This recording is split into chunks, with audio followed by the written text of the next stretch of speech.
How we doing, everyone? Coming at you live from the UFC Apex, and my word, have we got some breaking news, some big fights, and some announcements to make. So, I just did a show with Dana White, Brendan Fitzgerald at the UFC Apex to talk about a lot of big fights that are going to be happening. And the first one, right off the bat, the biggest news of them all, and we were kind of waiting for this one. We kind of had a feeling that maybe this was going to happen. And I am, of course, talking about the one and only Khamzat Chimaev taking on, for the middleweight title, Sean Strickland. That is correct. Sean needs no nickname. He gets called lots of names by a lot of people because he's a controversial guy. But I'll tell you what, the way that he beat Alexander Fluffy Hernandez, the way that he put a beat down on him respectfully to Fluffy, the way that he finished him with that knee to the midsection, and then, to be honest, how he handled himself on the microphone, right? Fluffy's the definition of a man. He deserves this shot. Of course, he lost the belt to Dricus du Plessis. How's he going to do against Khamzat Chimaev? I don't know about that. Khamzat Chimaev is ridiculous. What is he, 15-0? He's a force of nature. Of course, went to a decision with Dricus du Plessis, controlled him throughout the entirety of the fight. Yes, he was trying to finish it, but he didn't get it. But other than that, he does smoke most people. Now, Sean Strickland gets the shot over Nassourdine Imavov. Now, let me just look at my notes here, because I'll tell you when and where exactly that is happening. It is going to be May 9th, okay, in Newark, New Jersey. Sean Strickland headlining against Khamzat Chimaev. There's a lot to talk about there. There's a lot of bad blood. Chimaev claims that he's already choked out Strickland multiple times, and also claims that his training partner, who's like 135 pounds, also choked out Sean Strickland. Yeah, choked him out a few times, right? We did spar a lot before, but that's why he's so mad, because And as I say, that's the main event in Newark, New Jersey. Co-main event, Alexander Volkov taking on Waldo Cortes-Acosta. That's a great fight. Cortes-Acosta, I mean, the man's just flying right now. Check this one out, though. This is a good one. This is a great fight. Sean Brady, right, going up against Joaquin Buckley. That is a sick fight. Of course, Brady being the amazing grappler that he is. And of course, last time out, you know, who was it? Michael Morales. He got beat down. But that's how you learn. That's how you get better. That's how you improve. And going up against Joaquin Buckley, a man that's as explosive as they come, and a man that can wrestle as well. So that's a sick fight. Also on the card, the former champion returns, Jan Blachowicz, Polish power himself, and he will be taking on Bogdan Guskov. And then opening up the main card, this is a sick fight. Anyone hates on this, you're talking out your arse. This is a great fight. King Green, who just looked phenomenal a few weeks ago, taking on, in fact, last week, what am I saying? Taking on Jeremy Stephens, right? That is a sick fight. And then also the prelim headliner will be Atabi Gauthier taking on Ozzy Diaz. So that's great, right? Khamzat Chimaev, Sean Strickland, Nassourdine Imavov. He's going to have to wait. In the meantime, I know that Kyle Bohayo called out Nassourdine. No, Kyle Bohayo, who did he call out? He called out Dricus du Plessis. Dricus du Plessis, where are you, boy? That's a great fight, but who's Imavov going to fight? Because he's kind of getting lost in the shuffle a little bit here. Maybe he's happy to wait on the sidelines, but we're not done. There was more breaking news. Check this out. Freedom 250, the UFC White House event, okay? The card broke last week. Justin Gaethje, Ilia Topuria, of course, in the main event. The co-main event, Pereira trying to become a three-weight division champion by getting the interim heavyweight belt against Ciryl Gane, right? They're great fights, top to bottom. Steve Garcia opening the card. That's phenomenal. This man's on like an 8-fight win streak, and most of them are in the very first round. Now, check this out. Obviously, at the White House, it's going to be invite only. It's going to be a lot of dignitaries and VIPs, and, you know, you can't just have any old Tom, Dick, and Harry at the White House, okay? So across the street at the Ellipse, they're building a huge arena, 85,000 people. Check this out. It's free. That is correct. 85,000 tickets will be available for free. So as soon as they go on sale, you better put your name down, because they will be allocated on a first come, first serve basis. And let me tell you something right now. Of course, I took the opportunity when I was there with Dana, working with him, talking about the White House. When I heard the tickets were free, I'm like, hey, hook a brother up. So myself, Rebecca, all the family, we're going to Washington, D.C. for the first time.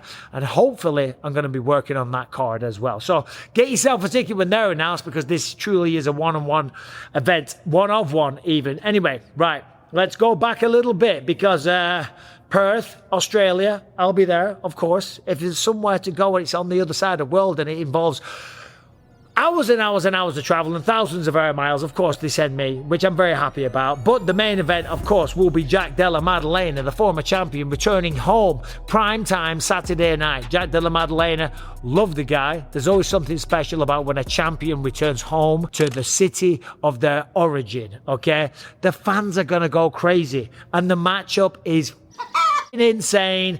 He's taking on Carlos Prates, a man that is gigantic for the division, has ridiculous power, just bounced Leon Edwards' head off the canvas respectfully to Rocky, and then before that had that spinning back elbow knockout of Jeff Neal.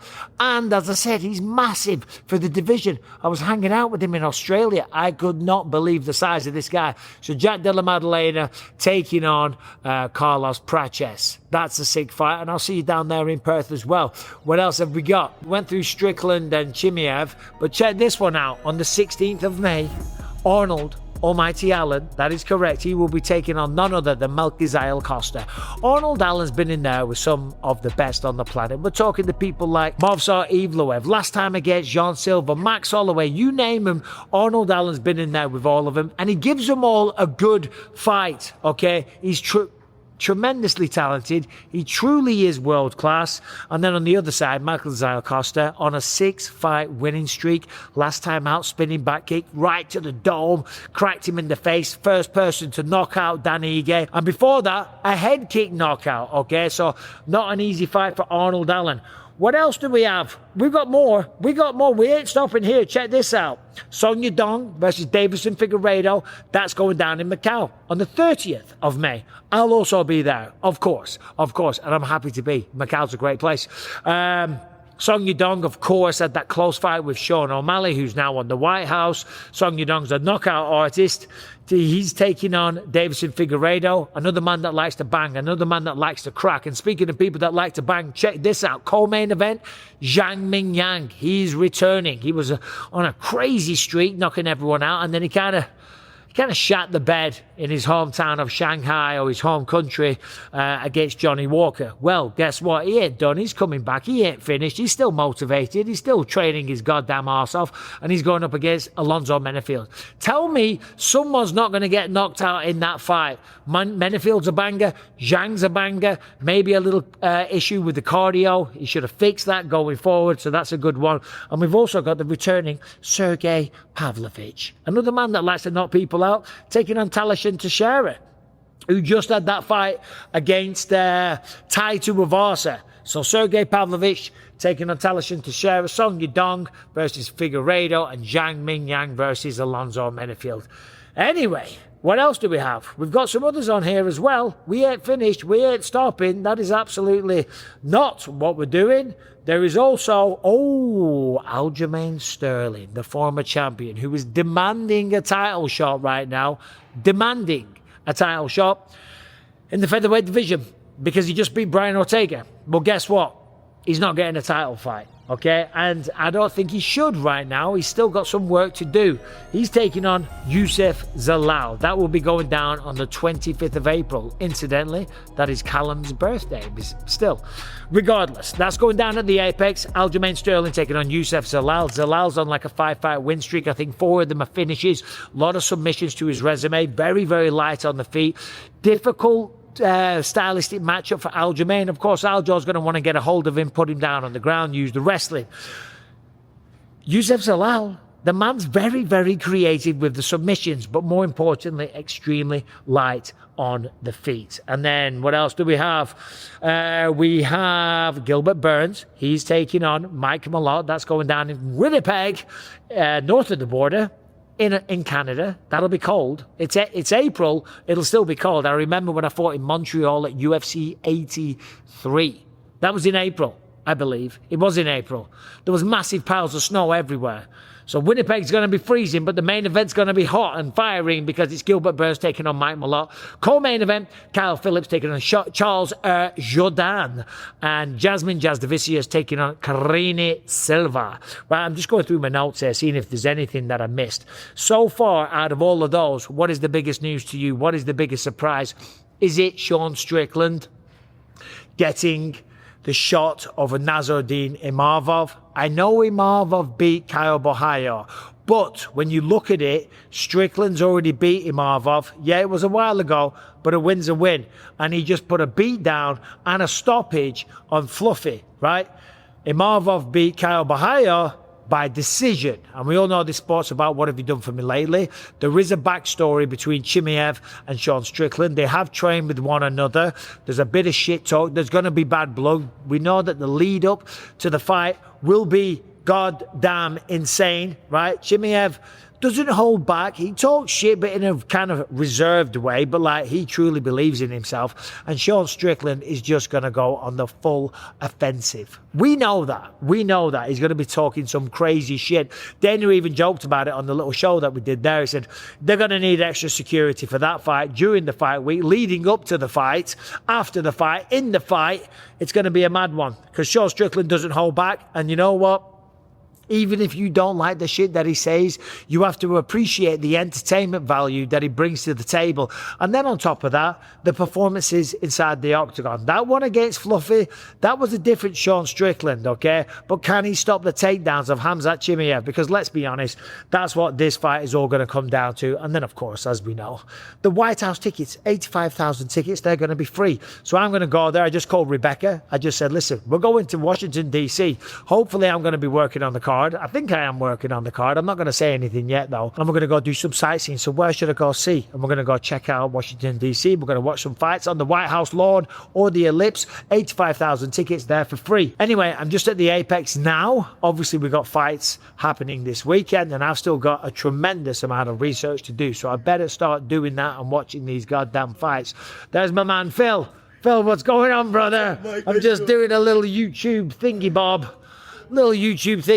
That's Phil, one of the main security guys here at the Apex. Absolute legend, great guy, as are all the team.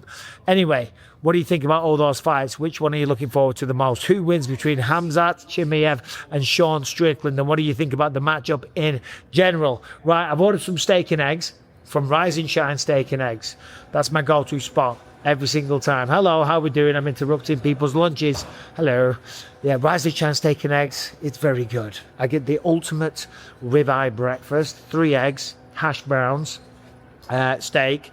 I don't really eat the hash browns, but I do find a few of them on my fork by accident, just to soak up a bit of the yolk. Anyway, this is our dressing room here, the Talent's green room. Let's have a look. Who's in here? Oh, they're all there.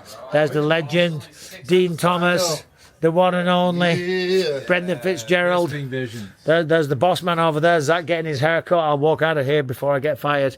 Anyway, thanks for watching. Breaking news, unbelievable fights, and apparently a lot more to come very, very soon. So stay tuned. All right, subscribe, ring the bell. Might have already said that. If I didn't, subscribe and ring the bell. All right, see you guys. Bye-bye.